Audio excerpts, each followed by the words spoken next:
I'm not alone, that I Mm. don't have to do everything by myself, that there's a large community of people that love me and care about me and want the best for me. And as much as I support them, I can also let myself. Sometimes life has to shake us to wake us.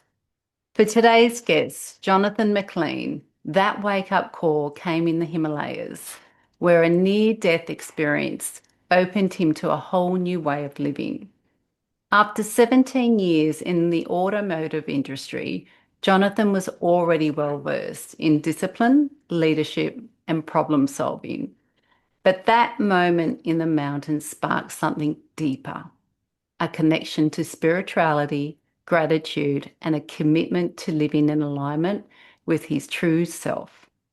Since then, Jonathan has built an online coaching business called Osprey Guide, where he blends grounded practicality with deep spiritual insight.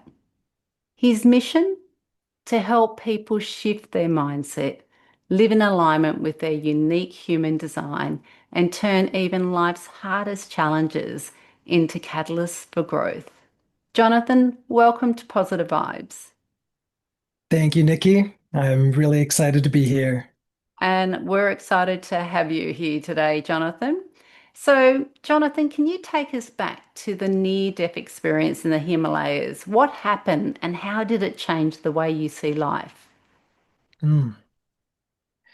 In the Himalayas, I should take a step back and Yeah. go to about 2, 3 months before that, when I was Mm-hmm. sitting on the plane on my way to Nepal. And while I was on the plane, I was telling myself, I am going to have, or I'm going to experience whatever I need to experience to have the most amount of personal growth possible.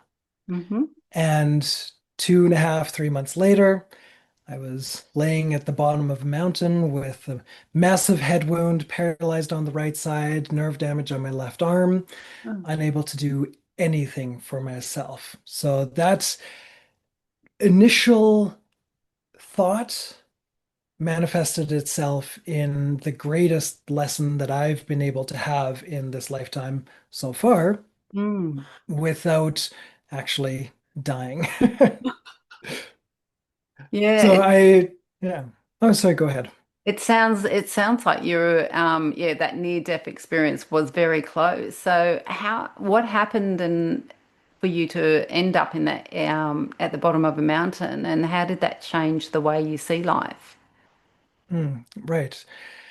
So on that day, there was 9 of us Yeah. trekking from one town to the next town. We were going to spend the next couple of days together before we parted and did our own thing. We had to cross over a landslide area, and all of the 9 people that I was with went across, no problem. And I was the last one to go across. And as I was going across, I don't know what happened. I've got no memory of Mm. of what happened. So I might have slipped, tripped, let ground let loose. Who knows? Who knows what happened? But all I remember was as I was falling, this voice saying, "Just let go." Wow. And then I kept falling. No memory for the rest of the day or even a week after that. And that moment really shifted not only how I am able to receive, but also how I try to go through life, of just letting go. So before the accident, actually, I don't call it an accident. I don't know why I called it an accident there. Before the fall down the mountain, Mm. I was very much in a people pleasing, Yeah. giving more than I was receiving, going from not a full cup, not an overflowing cup, but diminishing my own cup so that everyone else could be good. And Mm. here I was not able to do anything for myself. I had to receive. I had to open myself up to let others take care of me instead of me taking care of others. Mm. And and the with the letting go, that really came into my life more so a few years after that. I didn't really realize how much of a spiritual effect that had on me Mm, But being able to let go and for myself, God, I was able to go, okay, God, this situation, I can't take care of it. I let go, I give it to you. mm, And that was the second really big part of that shift that happened because of that fall down the mountain. mm. So just touching on before that moment, you spent years in the automotive industry. What lessons from that season has stayed with you in your work today after you have let go? Mm. The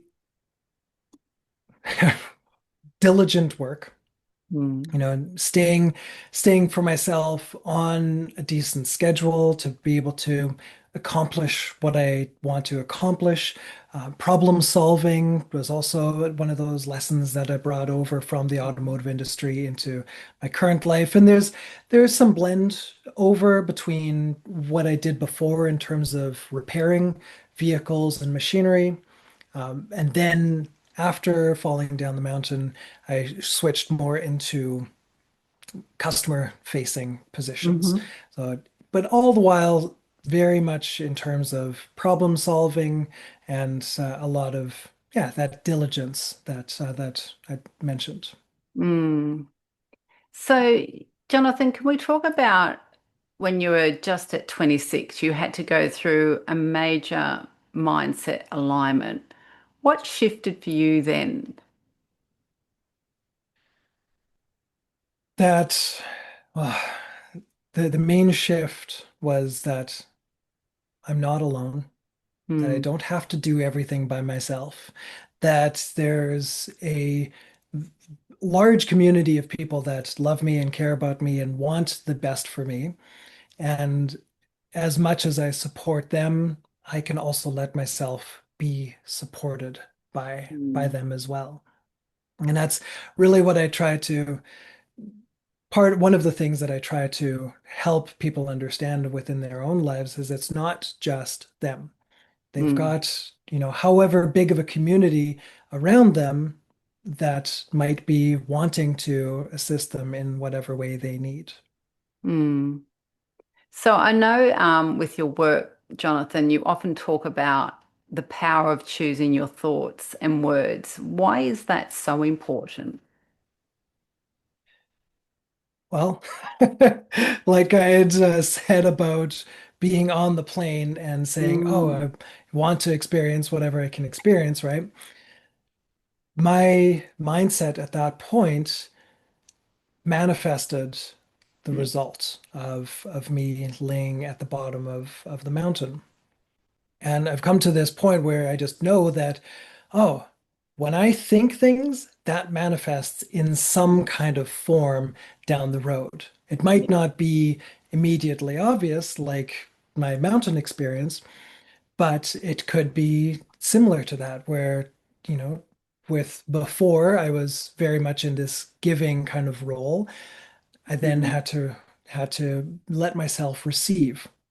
And I still mm, struggled with that for years after that. That was just the tip of the iceberg and the initial little catalyst that got me onto the other side to know that, okay, I don't have to people please to still be loved. But mm, even at that, I would still I would still think, oh, well, I have to do this to receive love. mm, And of course, that would manifest in reality. I would think that, okay, I have to give love and I have to do things for people so that I can receive love. And bam, here's a good relationship where I need to show that I'm lovable, otherwise I'm not loved. yeah. And just within the last couple of years, I've been able to step out of that to go, oh, I am lovable no matter what. Mm, And everyone is lovable no matter what. We don't have to prove it. And all we mm, have to do is let go, let our thoughts just go into that lovable space, and that then manifests into reality. mm. Just on that, when you were talking, or the catchphrase going through my head then when you were talking about manifesting and it coming to reality is to be careful what you wish for, that old saying, in regards to that. So you're so true in regards to what we think will actually have a lot of energy to come what into our lives. So gratitude is a theme that runs through your story. How has Absolutely. daily gratitude shaped your journey?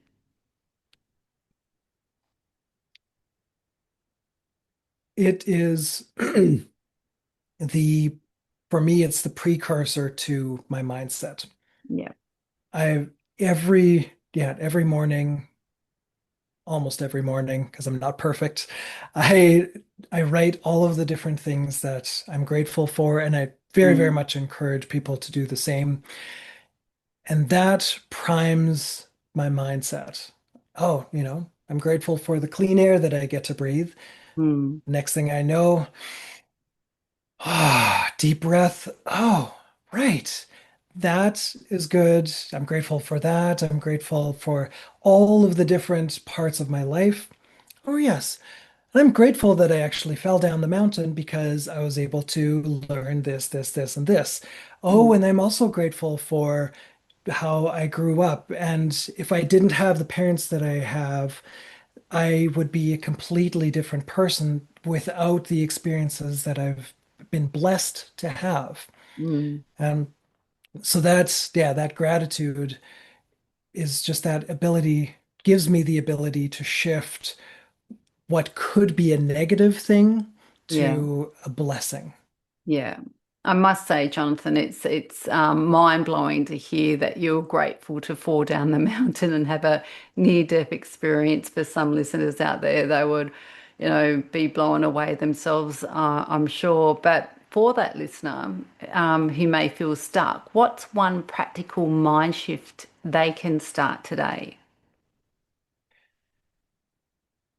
To observe your thoughts and Mm, really look at what is the subconscious dialogue that is going on within one's own head.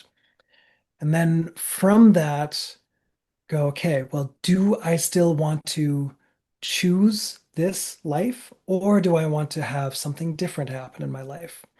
mm, More of a practical kind of example of if my mindset is on, oh, well, here's a good one that's kind of relevant to me is, oh, well, I'm not as muscular as I would like to be. Do I focus on that, or can I just shift those words just a little bit within myself, just little by little, day by day, saying, well, I am getting more healthy. I'm becoming more healthy little by little or however fast. And this is putting me onto the direct trajectory that I want to go. Instead of telling myself, oh, I'm not strong enough or I'm not big mm, enough or whatever the words are, mm. being able to say, well, just moving the needle just a little bit. So Yeah. anybody that's listening right now, yeah, highly recommend that you just look at your thoughts and make those tiny little tweaks. Nothing major, just tiny. Yeah, just tiny enough to be kind to yourself and bring some more positive energy, not negative energy into your thoughts. Yeah, that's wise advice there, Jonathan. So, Thank you. Jonathan, you bring human design into your work. For those new to it, can you share what it is and how it helps people live in alignment? Mm, yes, absolutely. The human design system is relatively new. Uh, it came into existence in January of 1987. Mm, And it's an amalgamation of five different systems. So, astrology, the chakra system, the I Ching, so ancient Chinese hmm. wisdom system, the Kabbalist tree of life, and quantum physics. So Wow. you put all of those together, and you get what's called a body graph. From this body graph, all of the different centers are connected in certain ways, all of the numbers mean something. And when you really understand the tip of the iceberg, you don't have to understand the whole iceberg, just what's visible over the water, which is mainly comprised of one's energy type, which then tells you your strategy. For myself, I'm a projector, so my strategy is to wait for the invitation, Hmm. and then to also know for people to know their authority, so their decision-making process. And with those two primary frameworks in place, when one lives in alignment, and I can say this for sure because I'm a living example of what this looks like. When I wait for an invitation, I know that I just have to breathe, let go, be patient, and then the right opportunities are going to come up. And as a result, I'm living in one of the most phenomenal places I've ever lived. I am with an absolutely beautiful and amazing woman, and I'm doing the work that I absolutely love to do. So, for any projectors out there specifically, I know it can get kind of dull and boring to try to wait for the invitation to come to you. Mm. Trust me, it's going to be worth it. And then for any of the other energy types and authorities, once once you start to live in alignment, everything becomes easier and smoother, right? It's Mm. like driving down a well-paved road. You're Yeah. not going over bumps and potholes and, the car is Yeah. shaking this way and that way, and you're just trying to keep the steering wheel straight so that the car is going straight. By aligning to one's own human design, it just smooths out the path. You still might not know exactly where the path is leading, Mm. but it's smoother and there's way less stress involved. Mm. Yeah, that sounds amazing. And I would feel from that you would trust more and just, yeah, let go and just, yeah, walk that path the way it's meant to be. So you touched on how it is in your life in with alignment. So what changes have you seen when other people begin living according to their design? Can you share that with us? Yes, the biggest thing you can't really see on the outside world, but what you can see is how it's almost like a permission slip that Hmm. human design gives people. For example, my partner is a manifesting generator, very similar to your design. And so manifesting generators are the one energy type in human design that are supposed to be able to multitask. Yeah. And I've seen this myth with many manifesting generators where I just say, do you guilt yourself for multitasking? And the answer is usually, yeah, yeah, I multitask. You're supposed to. I Mm. go, really? What? I'm supposed to be able to multitask?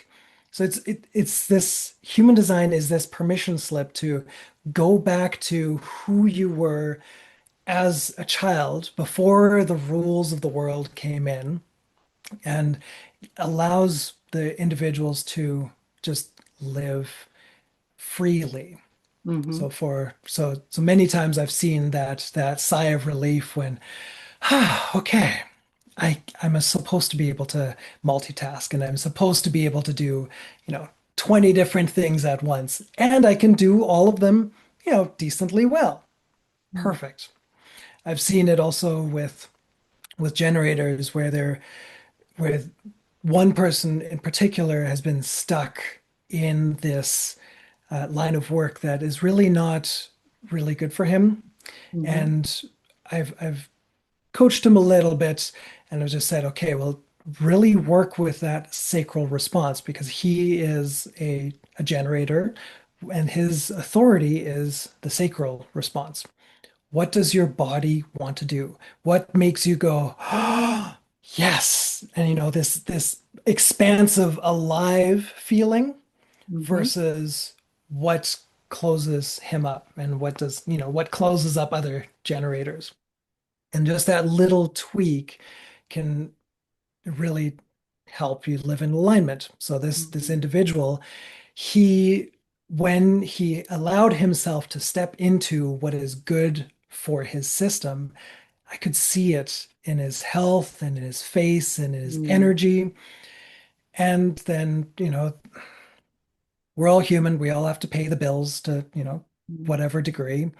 And he had to step back into something that was not in alignment. And and sadly, his health has declined and Mm. his energy is lower. And it just it's so sad to see when somebody has to step out of alignment to be able to survive. And I know Mm. that I'm very, very privileged in the fact that I'm able to live more in alignment as a projector, Yeah. because a lot of projectors are not able to do so, right? If you just think of people, in Ukraine or in, the Gaza Strip, right? Mm. Those projectors are not able to just go, well, what do I love to do?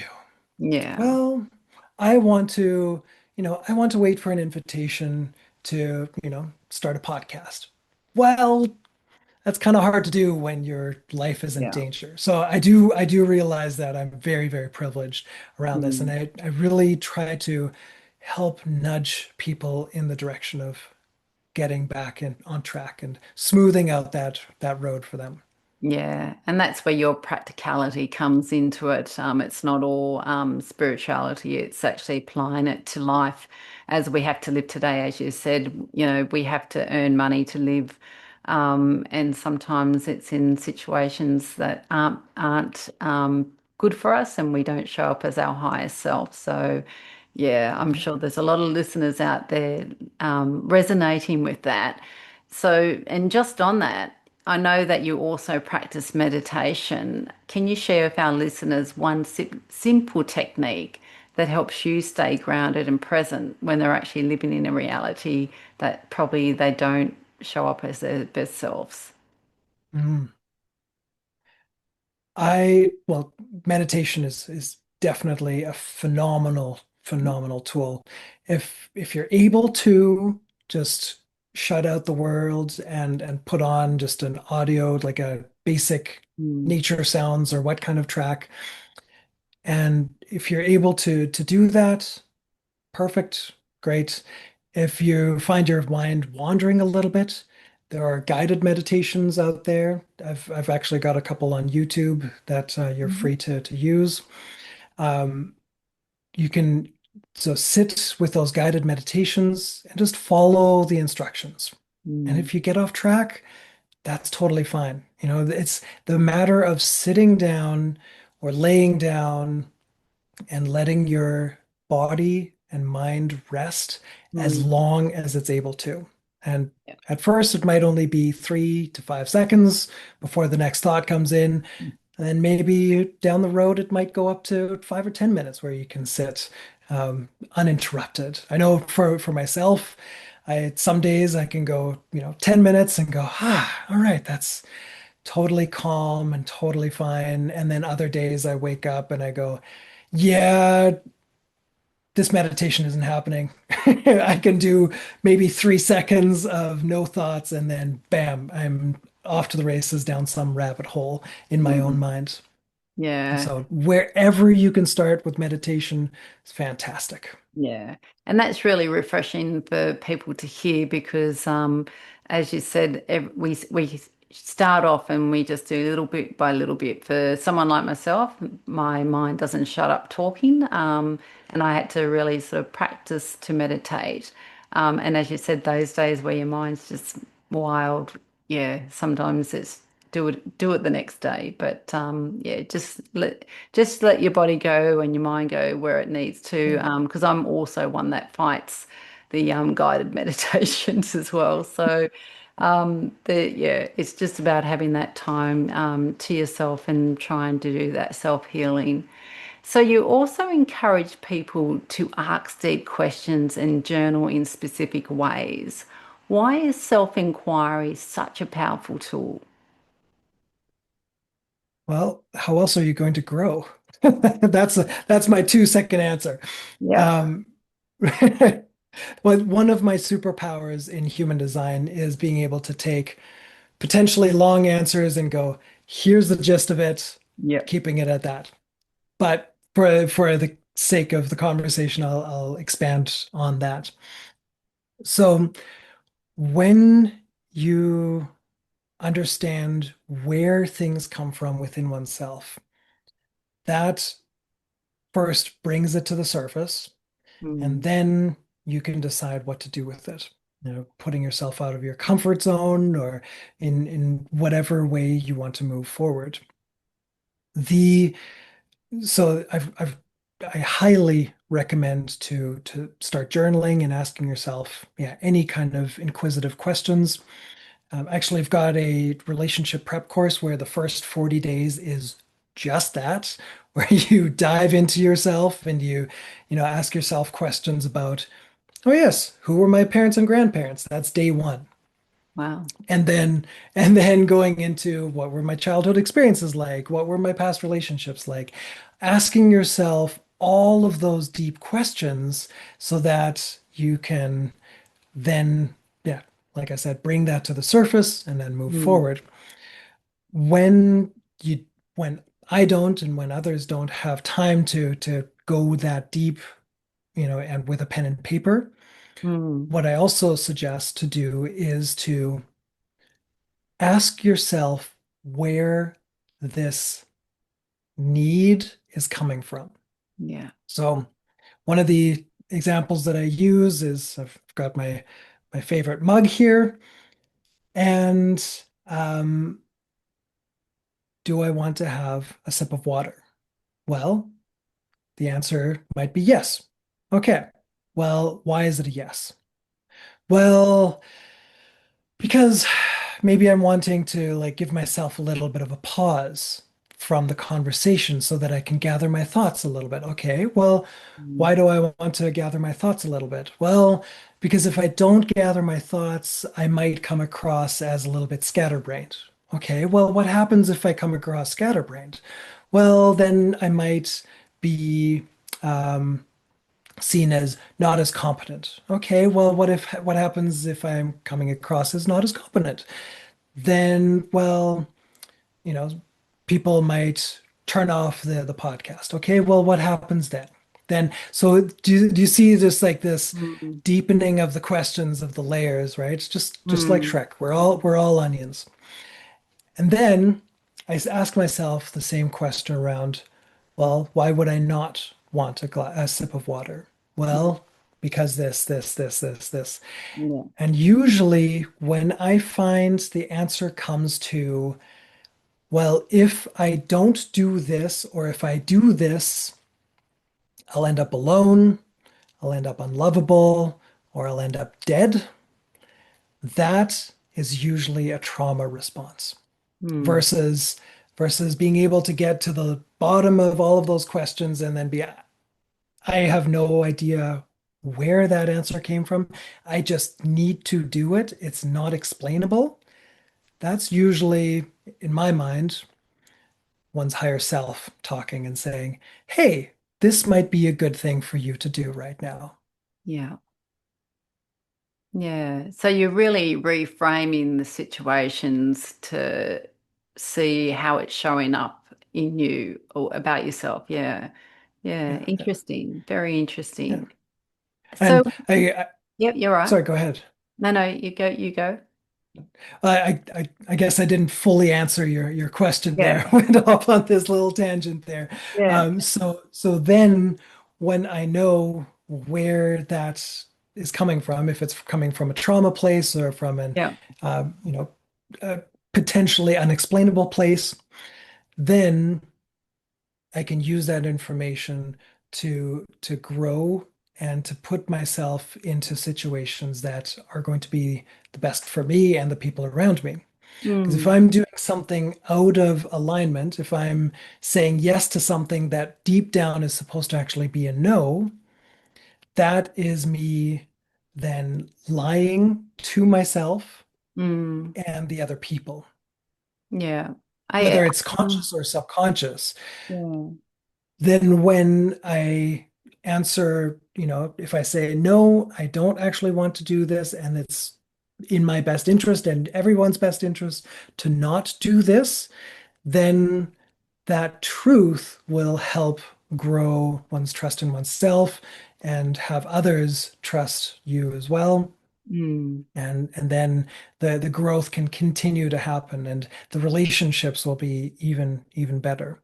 And mm, I heard once that um, I cannot trust somebody's yes until I hear their authentic no. mm.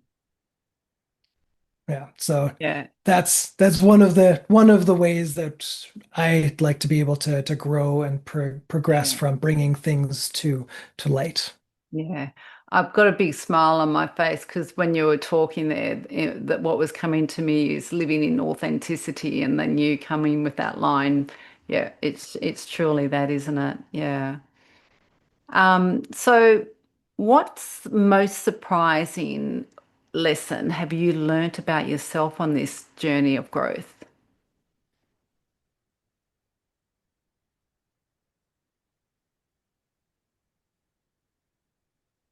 Hmm.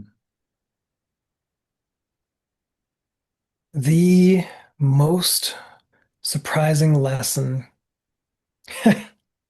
is how well things work when I Mm, let go. yeah. I didn't force myself to live where I'm living. I didn't have to force the relationship that I'm in. I didn't have to force the my business. They all came to me once I let go and once I opened myself up to receive. Mm, And that is so counterintuitive to what the world teaches us, right? We're all mm, told to go out there, initiate and push forward, and that works for a very, very, very small mm, number of people, but it's not supposed to work for me. mm, Okay, and now that I know that, it's opened up all of these doors, and it's really surprised me just as how simple and easy life can actually be. mm. I'm sure going through all that too, there wasn't that when you were letting go and trusting that there was probably times that you were uncomfortable in that moment as well. So, and the saying that's coming to me is growth starts where comfort ends. Mm, Yes, yes. yeah. A So, very, very real situation for me just this week yeah. was, well, over the weekend. I was standing in my kitchen talking with my partner, and I was just very much in this fog. I was like, I don't know where to go. Like I felt very lost in that point. And it's Mm, even after being on this journey for all of this time and having these reassurances that, oh yes, it's good to let go. It's good mm, for me to wait for the invitations.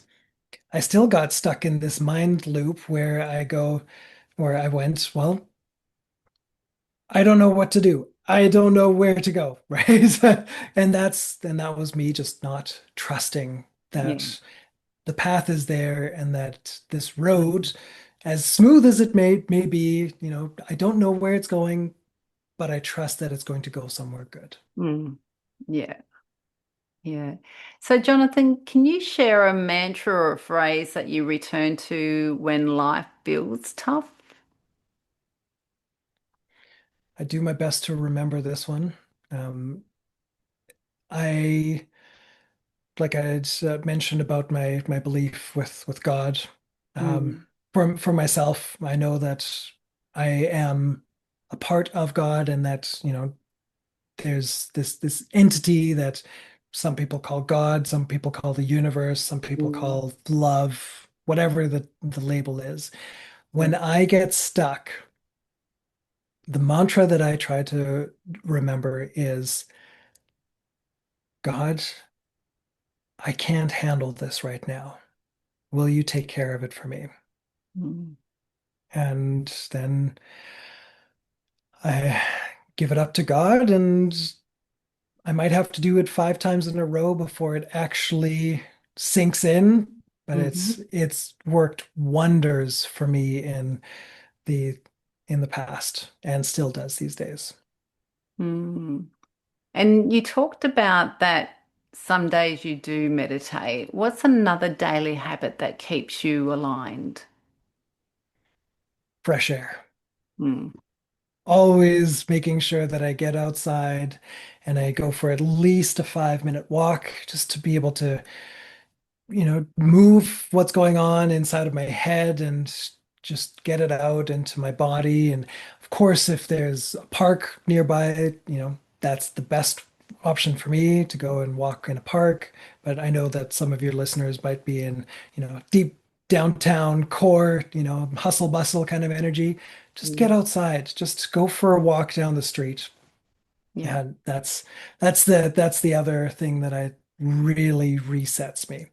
And I yeah. notice that when I start walking, I might be walking at a very fast pace, and that usually indicates that my brain is going very, very quick. And then I go, okay. And I slow my pace to like a snail's pace, like a crawl. And then I realize, oh, my brain kind of shut itself off there. That's Mm, kind of nice.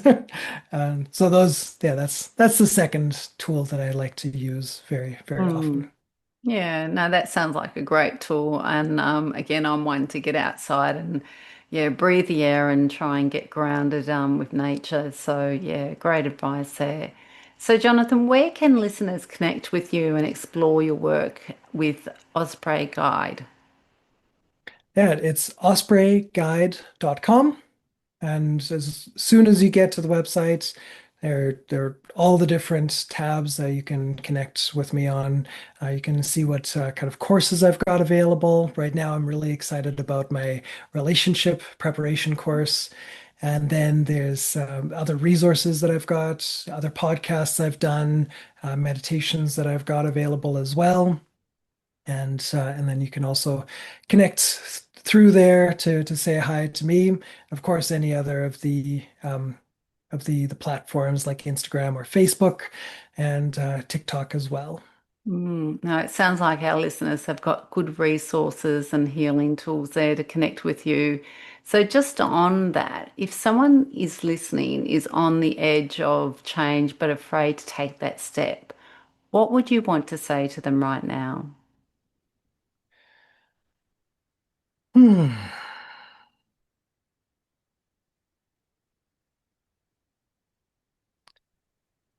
It's okay to feel scared. Mm, It is healthy to feel scared, and feeling scared, and whatever fear that might be, to move forward came from a very primal and important part of yourself. And if it's okay for you and your inner child, you can let go and you can move forward and you can grow just that little bit at a time, little bit day by day.